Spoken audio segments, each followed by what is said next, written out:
Nezha stirs up the sea.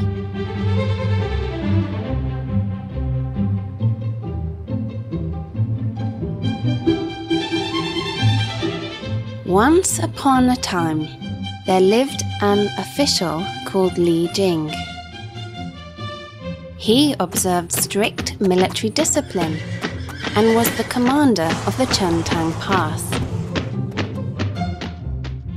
Li Jing treated the peasants who lived there like his family and was loved and well respected by the people. However, poor Li Jing was troubled. After a long pregnancy of 3 years and 6 months, his wife had given birth to a peculiar ball of meat. This event was unusual and had never been heard of before. Li Jing interpreted the unfortunate event as a bad omen. Although his wife tried to stop him, he seized his sword and sliced the ball of meat in half. A red ray appeared from within the meatball, and to the astonishment of the Li couple, a lovely little boy sprang out.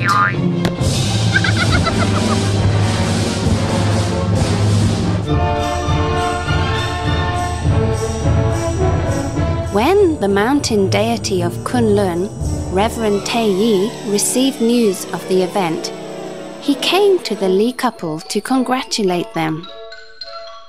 Reverend Te Yi named the child Nezha and accepted Nezha as his disciple. He gave Nezha 2 treasures, the cosmic ring and the Huentian cloth. From that day on, Nezha visited Reverend Te Yi regularly to learn special skills from him. Time passed quickly, and soon Nezha was 7 years old. That year, a drought occurred in the Chentang Pass. The weather was exceedingly warm, and as a result, the land and rivers dried up. The sun was merciless, and the scorching heat was unbearable. The crops could not survive without water and were dying. The peasants prayed for rain, but their prayers remained unanswered by the East Sea Dragon King, who was in charge of rain.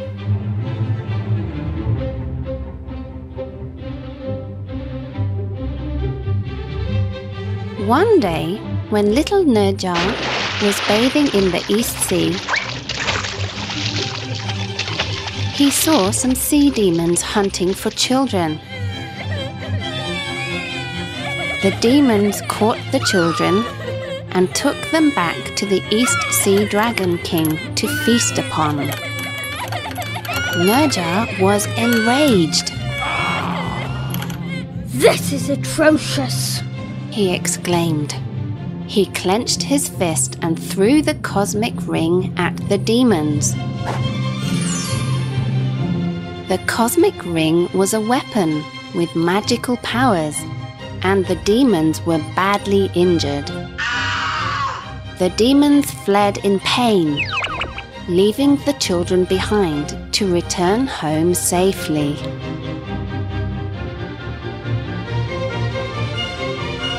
Nezha continued splashing around happily in the water. Suddenly, some huge waves formed, and a scaly man with horns on his head emerged from the sea. The man held a magical halberd in one hand and looked very fierce. His name was Prince Aoping, and he was the 3rd son of the East Sea Dragon King. Prince Aoping wanted to find out who had hurt the demons, and was surprised to find just a 7-year-old boy. He dashed towards Nezha and aimed his halberd at the child. Prince Aoping had underestimated his opponent and was furious when Nezha shifted his body swiftly and dodged the attack. Prince Aoping waved his halberd at Nezha once again, but this time Nezha had prepared his cosmic ring and became embroiled in a fierce duel with the prince. The two of them fought long and hard and caused the seawater to whirl around madly. Prince Aoping gradually lost energy and his ability to sustain the fight. He transformed into a white dragon and fled into the sky. Nezha gave chase.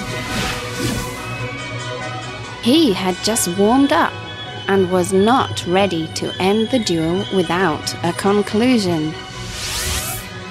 The white dragon tried hard to shake off Nezha, but Nezha followed him closely. The tenacious Nezha threw his Huentian cloth at the white dragon relentlessly, making the dragon's escape impossible. Then, Nezha leapt onto the white dragon's head. The white dragon, Prince Aoping, was frustrated and furious. He shook his head violently, attempting to throw Nezha up into the air to catch him in his mouth and swallow him whole. However, Prince Aoping's attempts didn't work. Thinking of Dragon King feasting on the little children enraged Nezha, and he hit the dragon's head with the cosmic ring. The magical power of the cosmic ring was too great for Prince Aoping to withstand. And after being hit a few times, he stopped breathing and fell from the sky.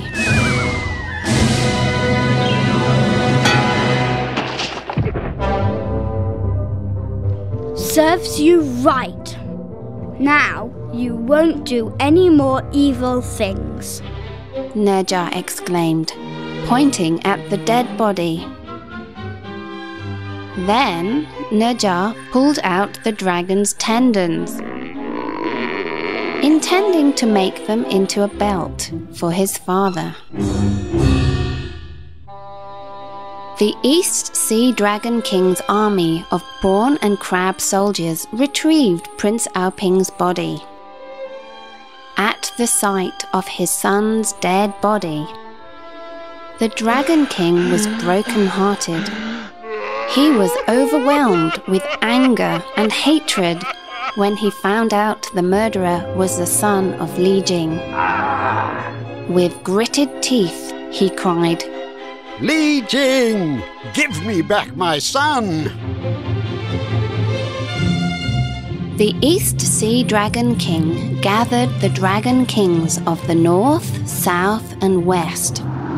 In the form of dragons, they hovered above the Chuntang Pass and insisted that Li Jing hand over Nezha for punishment, threatening to flood the place with water if Li Jing did not comply. Nezha had landed himself in big trouble. Li Jing was angry and worried because he did not know how to deal with the matter. He apologized to the East Sea Dragon King and pleaded with him to spare Nezha and the lives of the people of the Chuntang Pass. The angry Dragon King did not accept the apology and ignored his pleas. At this time, little Nezha was concentrating on weaving the belt for his father and was totally oblivious to the scene that was taking place and the disaster that was soon to erupt. The negotiations with the Dragon Kings did not go well, and Li Jing was left with no choice. With a sword in his hand and the confused Nezha in the other, he dragged Nezha to the Dragon Kings to plead guilty. The indignant Nezha felt he had done nothing wrong, so he pointed his finger at the Dragon Kings and said resentfully, "Father and Mother, do not be afraid. Those wicked monsters have done all sorts of evil deeds. Let me end their lives." The 4 Dragon Kings were infuriated upon hearing those words, and immediately summoned the water from the seas. In a short time, the winds had gathered speed. Thunder flashed, and the sky grew overcast. Huge waves roared as they rushed towards the Chuntang Pass. In no time, a flood had engulfed the place.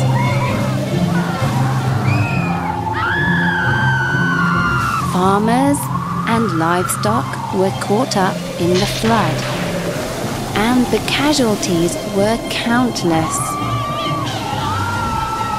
The plight of the people caused Li Jing great pain.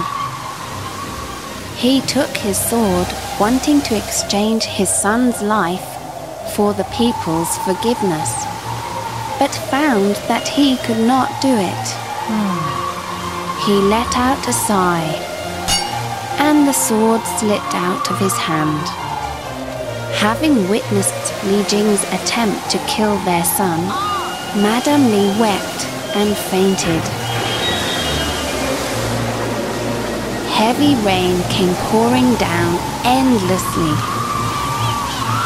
Nezha was tremendously upset to see the people struggling in the floods.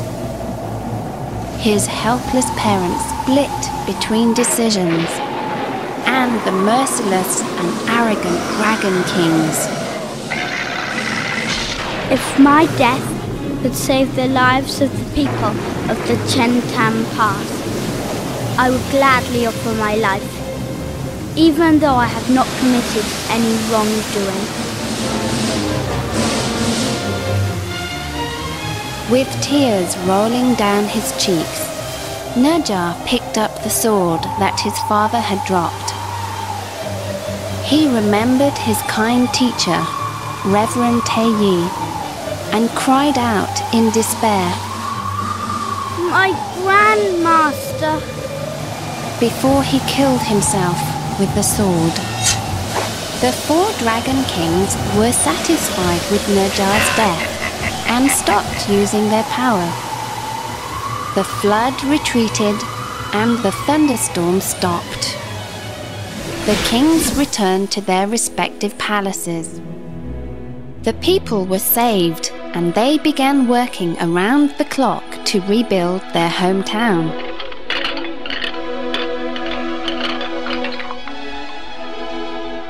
Before long, Reverend Te Yi received news of Nezha's death and hurried to the Chuntang Pass to collect Nezha's soul with his magical power. He then used lotus root and lotus leaves to create a replica of Nezha and placed the replica on a lotus platform. With the use of the powerful treasure, Reverend Te Yi transferred Nezha's soul to the replica.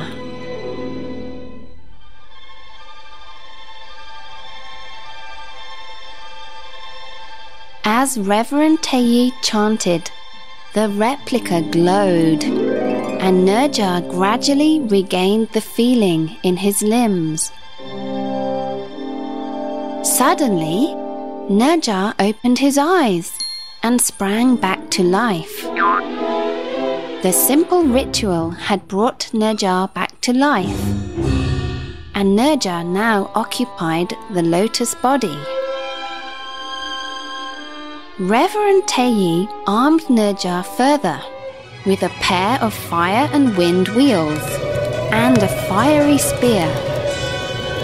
In addition, he taught Nezha the ability to transform into 3 heads with 3 pairs of hands. With the additional weapons, Nezha became stronger than ever and became a celebrated hero.